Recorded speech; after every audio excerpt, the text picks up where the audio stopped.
There exists a woman who moves through the world like moonlight on water, present, luminous, but never grasping. When she loves fully. When she's hurt, she doesn't scream or plead or bargain with reality. She simply withdraws. And in that withdrawal, something profound happens to the masculine psyche that most will never understand. This is not about playing games. This is about something far more ancient, far more powerful. This is about the terror that lives in the shadow of every ego when faced with a woman who has learned to love herself more than she needs to be loved. Carl Jung spoke of the anima, the unconscious feminine aspect that lives within every man's psyche. When a man encounters a woman who embodies his idealized anima projection, something primal awakens. She becomes not just a person, but a living symbol of everything he believes he needs to feel whole. The wounded masculine ego, still searching for the mother who will never abandon him, sees in her the answer to his deepest existential longing. But here lies the paradox that most women never recognize. The very moment she begins to chase, to prove her worth, to make herself smaller to accommodate his ambivalence, she ceases to be the anima and becomes simply another person trying to fill the void that only his own individuation can heal. The woman who walks away in silence understands something that transcends modern dating advice. She understands that her value is not determined by another's capacity to see it. She has done the shadow work. She has faced the parts of herself that once believed love required self-abandonment, and she has chosen differently. Watch what happens in his nervous system when she stops calling, when she stops explaining herself, when she stops being available for the crumbs of attention he offers between his distractions and his fears. His ego, which had grown comfortable in the predictable dance of pursuit and withdrawal, suddenly finds itself in uncharted territory. The projection he had placed upon her, that she would always be there, waiting, hoping, diminishing herself for his comfort, begins to crack. And in that crack, something unprecedented emerges. Doubt. Not doubt about her feelings, but doubt about his own desirability. The masculine ego, so accustomed to being the prize, the one who chooses when and how much love to give, suddenly confronts the possibility that perhaps he is not as irresistible as his protective mechanisms have convinced him to believe. This is where the ancient attachment patterns reveal themselves.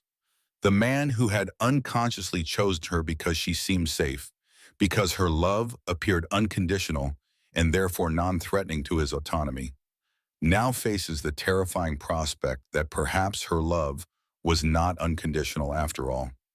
Perhaps it was contingent on respect, on reciprocity, on being truly seen rather than merely tolerated. And so begins the internal war that no woman ever witnesses directly, but whose effects ripple through every subsequent interaction. His ego scrambles to reassert control. He tells himself stories. She's being dramatic. She's playing games. She'll be back. But these stories feel hollow because something deeper recognizes the truth. She is not coming back, not in the way she was before. The version of herself that accepted breadcrumbs and called it love has been laid to rest, and what remains is something far more dangerous to his comfortable patterns. A woman who knows her worth. The Stoics understood that suffering comes not from loss itself, but from our attachment to things being other than they are. This woman has integrated that wisdom in ways that elude most. She does not suffer because she has lost him. She simply observes that what she thought was love was actually a trauma bond, a comfortable prison where she could remain small and he could remain unconscious. In her silence, she becomes a mirror for his own emptiness. Every message he doesn't receive from her echoes back his own emotional unavailability. Every time he expects her to reach out and she doesn't, he confronts the reality of how little he actually offered when she was there, fully present, loving him with the kind of devotion that most men claim to want, but run from when it's offered without conditions. Here is where the shadow work she has done becomes her greatest strength and his greatest fear. She has faced the wounded parts of herself that once believed love meant staying where she wasn't truly wanted. She has grieved the fantasy of who he could become if only she loved him enough, stayed long enough, proved herself worthy enough. That grief has transformed her in ways that make her no longer compatible with unconscious love, with half-hearted affection, with the crumbs that once satisfied her starving inner child. For him, her transformation represents something the ego cannot tolerate, evidence of his own capacity for growth that he continues to avoid.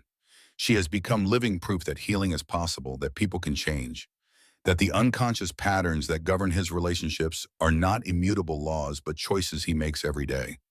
And this terrifies him, because if she can transform herself, if she can choose differently, then so can he. And with that possibility comes the responsibility to actually do the work he's been avoiding. Her silence isn't punishment, it's the natural consequence of her evolution. She has simply outgrown a dynamic that required her to stay small for his comfort. The tragedy is that he mistakes her silence for rejection when it is actually the highest form of love she can offer, the love that refuses to enable his unconsciousness. In walking away, she gives him the gift that his ego most resists but his soul most needs, the opportunity to face himself without the distraction of her constant availability, her endless patience, her willingness to accept whatever version of love he was capable of offering in his unhealed state. You see, the woman who walks away in silence has learned something that eludes most. That loving someone sometimes means refusing to participate in dynamics that diminish both people. She has integrated the painful truth that you cannot love someone into consciousness, cannot sacrifice yourself into someone else's growth, cannot stay small enough, long enough to make someone else comfortable with their own expansiveness. This is not cruelty. This is radical self-respect. This is what Jung called individuation in action, the process of becoming who you actually are rather than who others need you to be. She has chosen her own wholeness over the familiar prison of codependency, and in doing so, she has issued an invitation that most masculine egos are too frightened to accept. And so his ego creates elaborate stories to protect itself from the truth of what he has lost. He tells himself she was too needy, too emotional, too much, conveniently forgetting the months when her availability felt like home, when her presence was the sanctuary he returned to after every battle with the world. He rewrites history to cast himself as the victim of her games, unable to acknowledge that her silence isn't strategy, but evolution. But late at night, when the ego's defenses weaken, he knows. He knows that what he's lost isn't just a woman, but a quality of love that most people never experience. Love that doesn't ask you to be different. Love that sees your potential without demanding you fulfill it. Love that holds space for your growth without sacrificing itself in the process. The woman who walks away in silence haunts him not because she was perfect, but because she loved him from a place of fullness rather than emptiness. And he wasn't ready for that kind of love. She haunts him because she saw through the persona to the person beneath. And instead of demanding he change, she simply left when it became clear that he wasn't interested in meeting her in that deeper place. For you who recognize yourself in this story, understand this. Your silence is not a weapon, but a boundary. Your walking away is not abandonment, but self-preservation. You have not failed at love. You have graduated from the kind of love that required your diminishment. The relationships that cannot survive your growth were never meant to contain the fullness of who you are becoming. The people who can only love you when you're small, when you're available, when you're more focused on their needs than your own, these people are not your people, no matter how much history you share, no matter how much potential you see in them. Your evolution is not negotiable.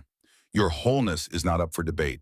The woman who walks away in silence has learned that sometimes the most loving thing you can do is to stop participating in dynamics that keep everyone small, that perpetuate unconscious patterns, that mistake intensity for intimacy and dependency for love.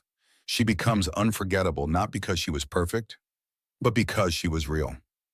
Real enough to feel deeply, real enough to love fully, and real enough to know when that love was not being met with the same depth and intention. Her silence echoes louder than any words because it carries the weight of her self-respect, the power of her boundaries, the strength of someone who has learned to love herself as fiercely as she once loved others. The woman who walks away in silence isn't running from love. She's walking toward herself. And in that turning toward her own wholeness, she becomes a force that the unconscious masculine psyche can never quite forget, never quite dismiss, never quite get over. The woman who walks away in silence isn't weak. She simply sees more.